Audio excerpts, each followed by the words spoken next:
Bienvenue sur l'actu courte, c'est le petit soldat. Aujourd'hui, on va aborder un sujet très intéressant, c'est les frappes sur le Qatar et les conséquences qu'il y a. En effet, Donald Trump, qui est l'allié des pays arabes, il faut savoir que l'Arabie Saoudite, le Qatar et les pays voisins ont donné plusieurs milliers de milliards de dollars aux États-Unis et à Israël. Tout ça pour, je sais pas en fait, je sais pas pourquoi. Et donc, ils se font bombarder comme des va-nu-pieds dans leur propre pays, ce qui montre bien que ce sont des chouins. Et donc, Donald Trump s'est exprimé, mais il est mal à l'aise. Hein. Il ne peut pas critiquer Israël sous peine de sanctions. Hein. Mais il ne peut pas non plus cracher sur ces pays-là qui lui donnent des milliers de milliards. Il faut savoir que sans ces pays du Golfe, les États-Unis s'effondrent, hein, et Israël s'effondre. Hein. Donc c'est assez particulier. Aussi, nous avons un repas de Donald Trump où des gens se sont infiltrés dans le repas pour le critiquer par rapport à la situation à Gaza. Et l'Algérie joue un jeu très intelligent, vous allez voir ce qu'il en est. Juste avant, je vous invite fortement à vous abonner, vraiment, et partager un maximum pour soutenir la chaîne. Alors, on peut démarrer tout de suite. Après les frappes menées mardi 9 septembre à Doha, Israël défend son action. L'État hébreu assure qu'il ne s'agissait pas d'une attaque contre le Qatar, mais contre le Hamas. Je rappelle que le Hamas, il faut savoir que la France insoumise est financée par le Hamas, l'ONU est financée par le Hamas, les Pokémon sont financés par le Hamas, enfin tout est financé par le Hamas. Donc en fait, ils ne visent pas le Qatar. Hein. Quand il faudra bombarder la France, je rappelle que à cause de la reconnaissance de l'État de Palestine par la France, Israël considère que la France est le Hamas. Donc je précise, faut comprendre en fait l'autre. Israël a défendu ce mercredi 10 septembre ses frappes de la veille sur des dirigeants du Hamas au Qatar, estimant que c'était une bonne décision après que cette attaque sur le sol d'un allié des États-Unis a suscité une rare réprimande du président Donald Trump. L'opération du mardi 9 septembre visait selon Israël de hauts responsables de la direction du Hamas réunis à Doha. Les frappes ont fait 6 morts, mais les dirigeants ciblés ont survécu. Voilà, a affirmé le mouvement islamiste palestinien. Danny Danon, représentant permanent d'Israël au siège des Nations Unies, a défendu l'opération, insistant sur le fait que ça n'engageait que son pays, hein, ça vous regarde pas, voilà, bande de goy. Nous n'agissons pas toujours selon les intérêts des États-Unis, nous sommes coordonnés avec Washington, ils nous apportent un soutien incroyable, nous l'apprécions, mais parfois nous prenons des décisions et nous en informons les États-Unis. Donc là, il faut bien que vous compreniez que cette action-là a pu se faire qu'en soutien avec Donald Trump et les États-Unis, avec même le soutien du Qatar. Hein. C'est-à-dire que le Qatar, des traîtres à la nation qatari, voilà, hein, faut arrêter de se prendre pour des idiots. Mardi soir, dans une rare rebuffade publique de son allié israélien, Donald Trump avait critiqué l'attaque, laquelle pourrait contrarier ses projets diplomatiques dans la région, les États-Unis ayant de bonnes relations avec le riche émirat gazier. Je suis très mécontent, a dit le président américain, affirmant ne pas avoir été informé de l'attaque en avance. La décision de lancer une attaque au Qatar a été prise par le Premier ministre Netanyahou, pas par moi. En même temps, excusez-moi de vous dire ça, c'est le chef qui prend la décision et après ceux qui sont en dessous suivent. Hein. Donc bien sûr que Netanyahou n'a pas à prévenir Trump. A encore insisté le président américain sur sa plateforme. Il a affirmé mardi qu'Israël en assumait l'entière responsabilité. Alliés d'Israël et du Qatar, les États-Unis ont été informés à l'avance par Israël des frappes, selon une responsable de la Maison-Blanche. Le Qatar, qui abrite une importante base militaire américaine et accueille régulièrement des initiatives diplomatiques impliquant les États-Unis, a condamné l'attaque et affirmé ne pas lui avoir reçu d'avertissement de Washington en amont. Le Qatar dénonce une attaque sans précédent. Les raids israéliens à Doha constituent la première attaque du genre au Qatar, pays médiateur dont c'est ridicule en vue d'un cessez-le-feu dans la bande de Gaza où la guerre a été déclanchée. Le Qatar a affirmé que les frappes avaient visé les domiciles de plusieurs membres du bureau politique du Hamas. On s'en fiche, ça c'est pas le sujet, c'est que vous êtes fait humilier. Un responsable du Hamas ayant... Alors, vous savez quoi ? On va avancer un petit peu. Le Conseil de sécurité tiendra une séance ce soir mercredi à l'invitation de l'Algérie, membre actuel du Conseil, et à la demande du Qatar pour condamner l'agression israélienne perpétré hier contre Doha. Il s'agit du premier test de crédibilité pour l'affirmation de Trump et de la Maison-Blanche selon laquelle il rejette l'opération. Soit il accepte une condamnation explicite d'Israël, soit il s'abstient ou la rejette, afin de prouver au monde qu'il est complice de l'agression. Voilà. En fait, l'Algérie profite de cet événement pour mettre au pied du mur les alliés d'Israël. C'est-à-dire que là, il faut savoir que le Qatar soutient les États-Unis et Israël, et donc là, ça va être problématique pour les États-Unis. Soit ils critiquent Israël ouvertement à l'ONU, ce qui voudra réprimande de la part de Netanyahou, soit ils ne le font pas, et ce qui va créer une division dans les soutiens d'Israël. Et c'est très bien joué de la part de l'Algérie de mettre ça sur le devant de la scène. Je rappelle que le Qatar, les Saoudiens et toute la suite ont soutenu Israël mordicus depuis des décennies. Faut bien le comprendre. C'est pour ça aussi que je m'en fiche un petit peu. Je vous mens pas de l'attaque au Qatar. Je vous rappelle pour ceux qui ne sont pas au courant que il y a eu des bombardements, une guerre très courte entre l'Iran et Israël. Ceux qui ont sacrifié tout, c'est les Saoudiens, les Jordaniens, c'est les pays arabes autour. Faut bien comprendre qu'ils sont participés dans la guerre pour attaquer l'Iran. Au-delà de ça, Israël a expliqué que tous les dégâts qui ont été subis en Israël, ça serait le Qatar et l'Arabie Saoudite et les pays alliés d'Israël qui allaient payer, mais surtout les Arabes. Et ça a été fait. C'est phénoménal. C'est pas Israël non, c'est les pays arabes. Donc, c'est pour ça que c'est une humiliation sévère. C'est une humiliation sévère. Le Qatar déclare sa haine. Non, elle déclare pas sa haine.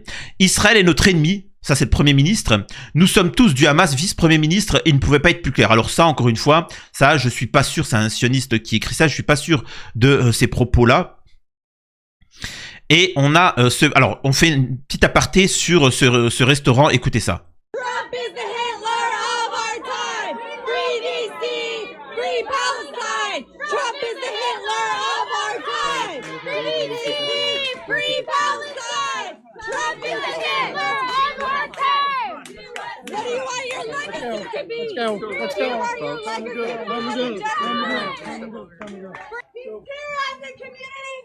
Time to go. He's terrorizing the community Time to all go. over the world. Time to go. To Puerto Rico. Let's go. Free DC, free. Alors, il faut bien que vous compreniez que Donald Trump a été élu sur plusieurs points. Un, les réseaux pédos. C'est-à-dire que l'affaire Epstein, il fallait révéler l'affaire Epstein. Deuxième point, l'économie. Ce qui est normal. L'économie, pensez d'abord aux intérêts américains. Et ensuite, arrêter de se ruiner pour soutenir les pays étrangers. Les pays étrangers, il n'y a que Israël que les États-Unis aident. Donc, vous voyez ce que je veux dire? C'est pour ça que les gens sont déçus. Donc, c'est quand même gravissime. Mais bon. Alors ça, c'est des sujets. Le Premier ministre qatari, Netanyahou, a déjà affirmé vouloir remodeler la région. Parlait-il aussi du Golfe? Nous sommes à un tournant critique. Une réponse doit venir de toute la région. Oh, je me régale. Je me régale. Oh, les Qataris. Attendez, alors vous êtes au courant, vous êtes français. Beaucoup de ceux qui me regardent sont français, catholiques. Voilà. Ou par exemple, les Algériens sont des Algériens. C'est pas des Arabes à 100%. Ils font pas partie des pays du Grand Israël. Et ce qui est étonnant, c'est que les Turcs, les Qataris, les Saoudiens, les Égyptiens, etc., qu'Israël veut dominer, prendre, eux, ils sont pas au courant apparemment du Grand Israël, ces gens-là. Ils sont pas au courant. Je vous assure que Israël va voir le Qatar et vous savez ce qu'il leur dit? Vous inquiétez pas, le Grand Israël, on va prendre l'Arabie Saoudite, on va prendre l'Égypte, on va prendre tout ça, mais pas vous, vous inquiétez pas. Ah merci. Ils disent la même chose aux Saoudiens, ils disent la même chose aux Turcs, ils disent la même chose à tout le monde. Et là, ils se réveillent. Ben oui mon petit. Ben oui qui parlait du Golfe. Ben il serait temps de se réveiller mon petit. Quand même, excusez-moi d'être un peu énervé. Et maintenant, il faudrait que toute la région se réveille contre Israël. Ah mais non mon petit Qatari, tu vas être comme un grand, comme les Iraniens, tu vas te battre tout seul contre Israël. Les Iraniens, quand ils ont été bombardés, ils se sont fait un plaisir. Hein. Ils ont illuminé le ciel de Tel Aviv. Donc, Les Qataris qui, je vous le rappelle pour les Qataris, ils se croient la race supérieure. Hein. Ça vous fait peut-être rire, mais c'est la réalité. Ils se croient la race supérieure, comme les Saoudiens, etc. Allez-y. Allez-y. Mais les Iraniens, ils viendront pas vous aider. Là, faut arrêter d'appeler les Iraniens, ils sont trop occupés. Voilà, donc faut se calmer. Alors, certains vont me dire, oui, mais tu sais, la lutte contre l'antitétionnisme, oui, mais ce que j'essaie de faire par cynisme, par second degré, vous savez, c'est pour critiquer et dire, regardez, mais pourquoi vous n'avez pas agi avant? Pourquoi vous n'avez pas été solidaire avec les Iraniens? Pourquoi vous n'avez pas été solidaire avec les Palestiniens? Et c'est ça, moi, que je reproche à ces gens-là. C'est tout, c'est rien d'autre. Mais bon, après, bon, voilà, qu'est-ce que vous voulez que je vous dise?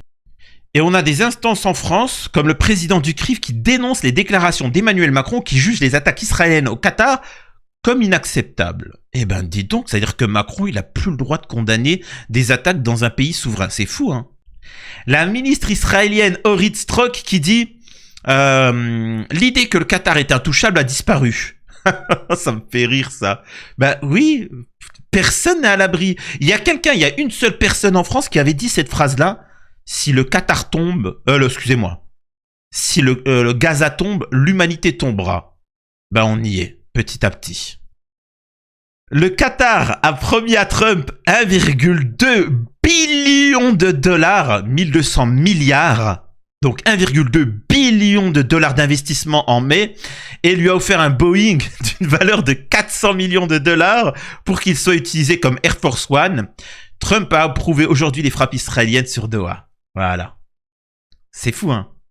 Mais ce qui est le plus comique, c'est ça. Attaque d'Israël contre le Hamas à Doha. Le premier ministre du Qatar affirme que son pays se réserve le droit de répondre à l'attaque israélienne. Tu feras rien du tout. Tu feras rien du tout. On le sait tous très bien. Donc ça, c'est les réactions du gouvernement américain.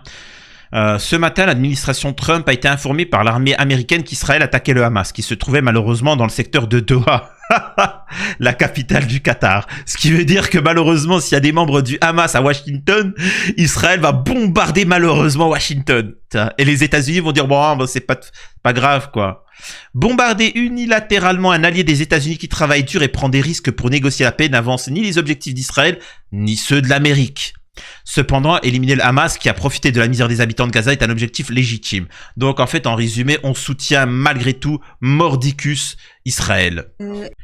Ce qu'il faut retenir de toute cette histoire-là, c'est que malheureusement, les pays autour d'Israël sont ridicules. Ils ont abandonné, déjà.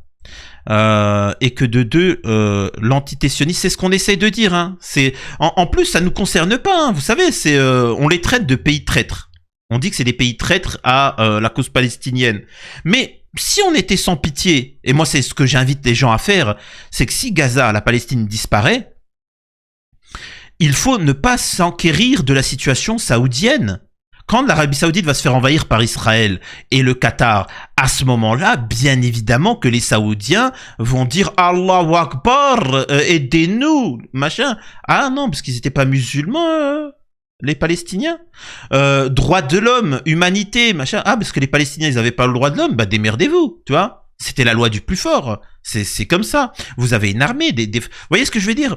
Assumez. Et c'est malheureux, mais vous savez, c'est ce fameux proverbe qu'on dit, il y avait 3 taureaux et le lion, un rouge, un blanc et un noir.